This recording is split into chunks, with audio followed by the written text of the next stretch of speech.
Alright, so get this. The director of Helldivers 2 just came out swinging at DEI in games, basically saying if it doesn't add to the experience, it detracts. And honestly, I'm all here for it. Helldivers 2 director weighs in on DEI in games.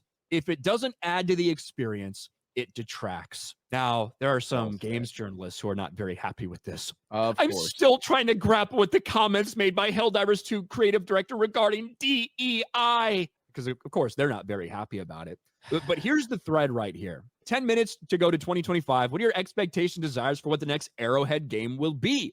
I'm working on the high concept, but I'd love to hear your speculation. Never add DEI to your games. If it doesn't add to the game experience, it detracts. And games should be a pure pursuit of amazing moments. How would DEI have benefited Helldivers 2? Someone asks. I don't like labels, but mankind's united in its extreme xenophobia on Super Earth. Hashtag inclusion. So maybe that's DEI. I really don't care. Make good games. Don't make a contemporary political statement. Like, finally, someone on the inside who finally gets it. Now, if you're still wondering, guys, what is DEI? DEI stands for diversity, equity, and inclusion. It sounds good on paper, right? But in practice, it's become a buzzword for shoehorning in ideas that don't always fit. Instead of enhancing the story or the gameplay, it often feels forced, like ticking boxes for the sake of appearances. So hearing this director openly say, nah, if it doesn't serve the game, we're not doing it, is honestly refreshing. It's almost like, dare I say, admitting defeat. Because let's be real, the Helldivers 2 Discord has been accused of being super woke. You'd think they'd double down on DEI, but no, instead they're like, we care about the player first experience. Now look, I'm not saying diversity is bad. When it's organic and fits into the world of the game, it's awesome. But when it feels forced, that's when it becomes a distraction. And honestly, this is what we've been saying for ages. Games should be about fun, immersion, and storytelling, not about making a statement just for the sake of it. This kind of reminds me of when you're watching a movie and suddenly a character delivers this awkward, out of nowhere speech that just screams agenda. Well, here's the thing, Bruce. I'm great at controlling my anger. I do it all the time. But when I'm catcalled in the street, when incompetent men explain my own area of expertise to me, I do it pretty much every day, because if I don't, I will get called emotional or difficult, or might just literally get murdered. So I'm an expert at controlling my anger because I do it infinitely more than you. You can't even focus on the plot anymore. It yanks you out of the story, out of the experience, just like that. That's what bad DEI implementation does in games. It breaks the flow, the immersion, and ultimately the fun. So yeah, props to the Helldivers 2 director for keeping it real. But what do you guys think? Is this a win for gamers, or are they just saying what we want to hear? Tadi tuh, what the hell? Penguin, kayak penguin gak sih?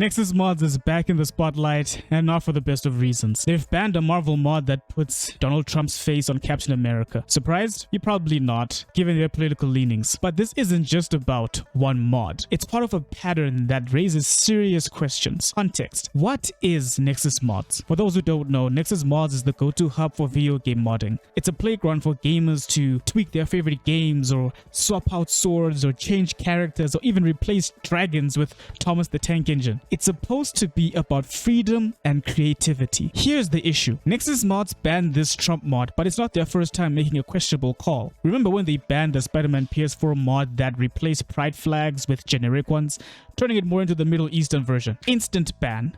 We don't do that here. But when someone made Geralt from The Witcher black, they had no problem. And when a mod made Angry Border white, that was banned too.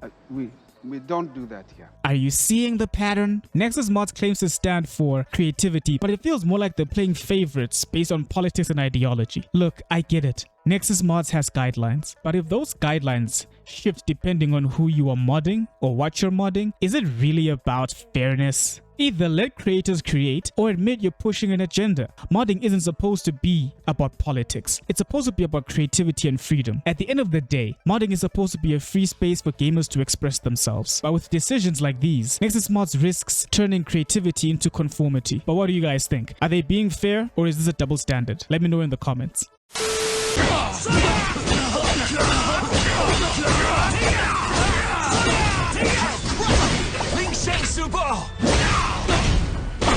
I strike.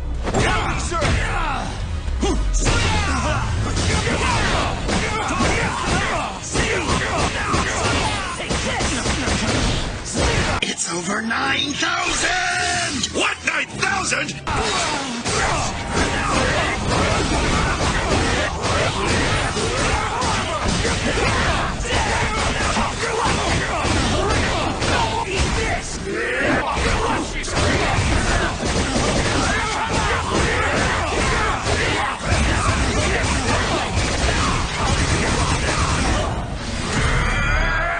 Come on now, dog.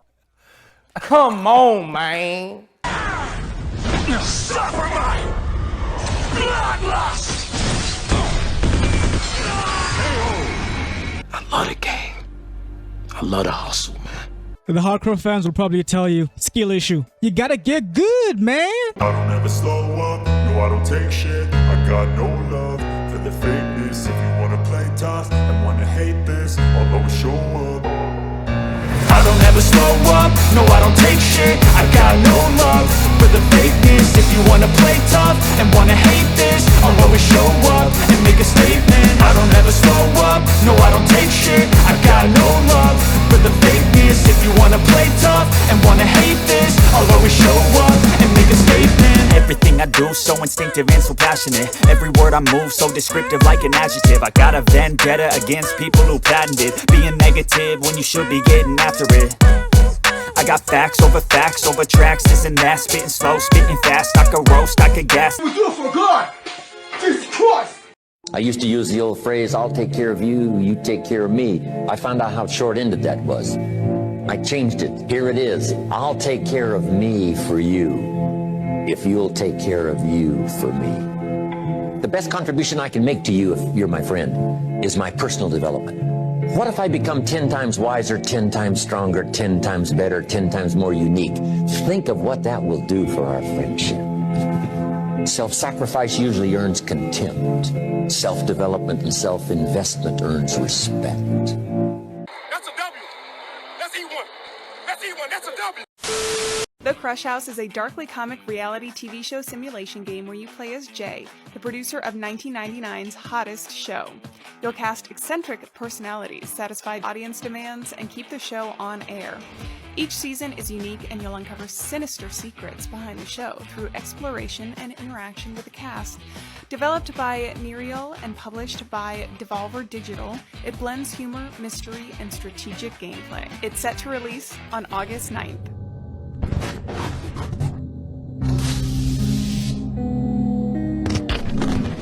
Alright, let's talk about Crush House, the latest flop to come out of Sweet Baby Inc. Now, when I first heard about it, I thought, wait, a reality show game? Seriously? I get that some people like drama. But let's be real. Gaming is a male-dominated space, and most guys aren't out here looking to play a game that feels more like the Kardashians than Hitman, Call of Duty, or Halo. And here's the punchline. Crush House peaked at 316 players. That's it. Meanwhile, games like Black Myth, Wukong, and Marvel Rivals are pulling in hundreds of thousands of players because they actually know what gamers want.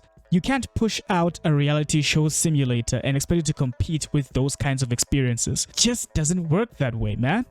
And don't even get me started on the art style. It's basically a low-budget mess. You look at the visuals and you just immediately think, yeah, this wasn't made with any passion whatsoever. It's the kind of thing you'd expect from a game that's just trying to ride the reality show trend or hype without any effort to make it look or feel good. Honestly, it's like Sweet Baby Inc. just threw a dart at a random board of ideas and landed on this one. And look, I'm not saying that games can't have unique ideas or quirky art styles, but this is far from what most gamers are looking for, man. The market is flooded with games that give you action, adventure, immersive worlds. Crash House feels like it's from another planet. Most gamers just aren't out here watching reality show dramas, man. We're here to conquer worlds, man, fight epic battles, slay titans, and get lost in the gameplay. And here's the kicker. This isn't the first time Sweet Baby Inc. has missed the mark. They have a history of dropping low-effort games with no real depth.